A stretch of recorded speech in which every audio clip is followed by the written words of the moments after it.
My name is Hannah Landis, and I'm a licensed massage therapist and yoga instructor.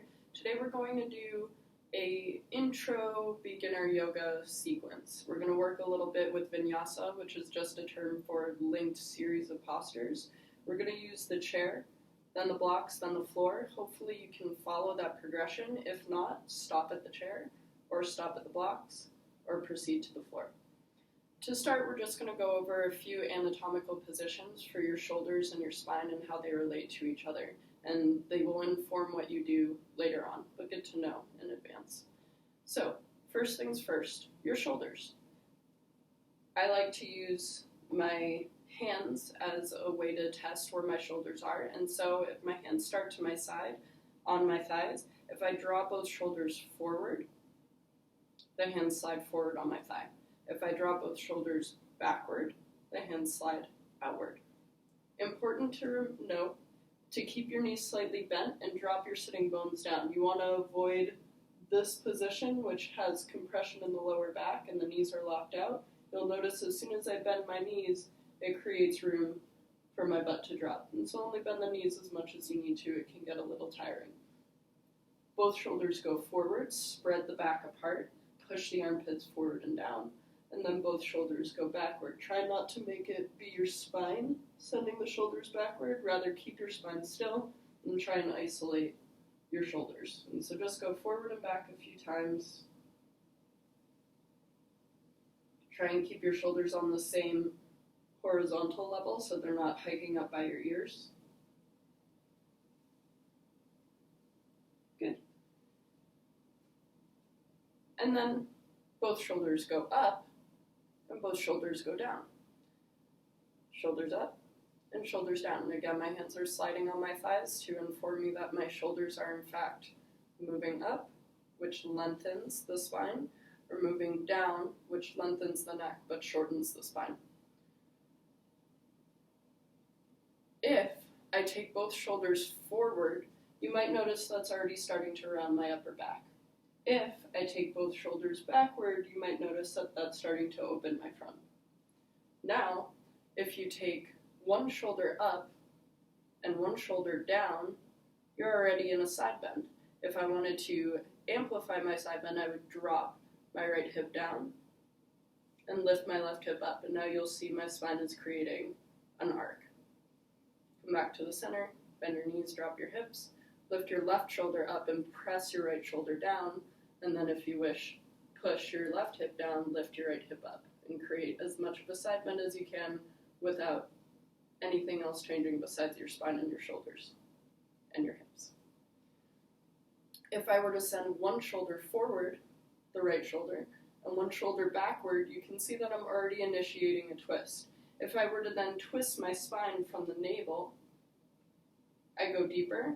I can go deeper still if I send my opposite hip, so my left hip, forward as the left shoulder travels backward, and now I'm in a twist.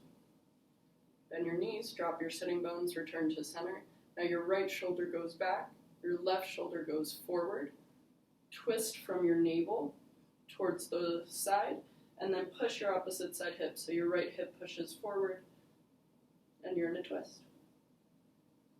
Come back to the center, bend your knees, drop your sitting bones, and then we're going to move on to the spine.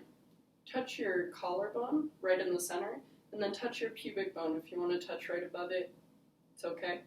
We're trying to bring these two ends closer together to create spinal flexion. So most people are in this shape all day, especially if they're sitting.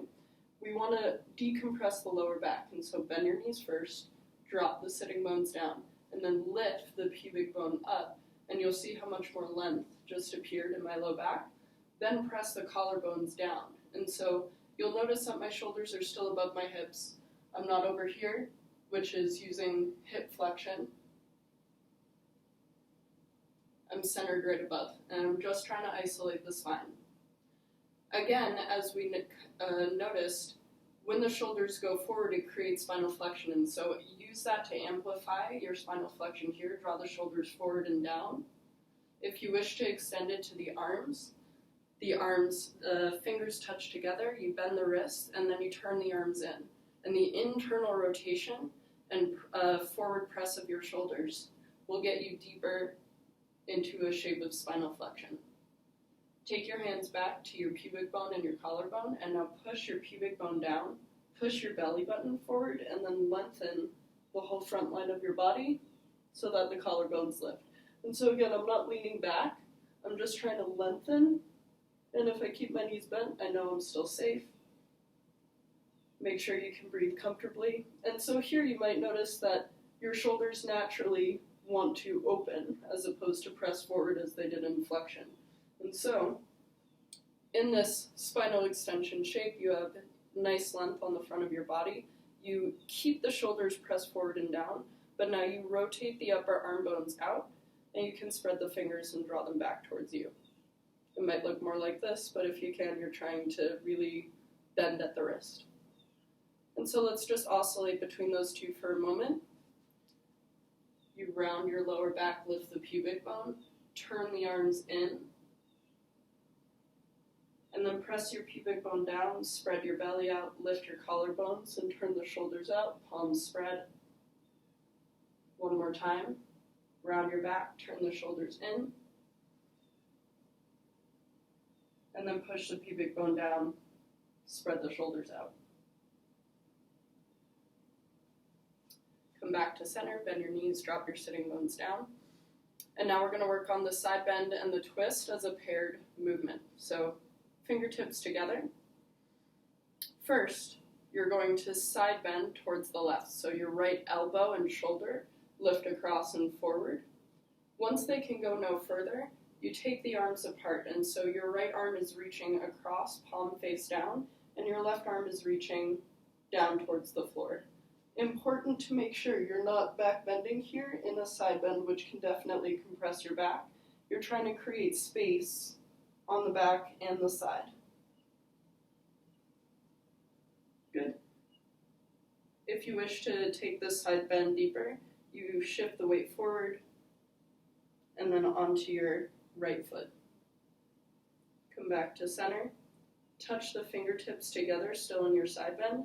And now this bottom elbow, your left elbow, is going to sweep towards the wall behind you as the right elbow points towards the wall in front of you, and now you're in a twist. You can always look off to the side if that feels natural for your neck.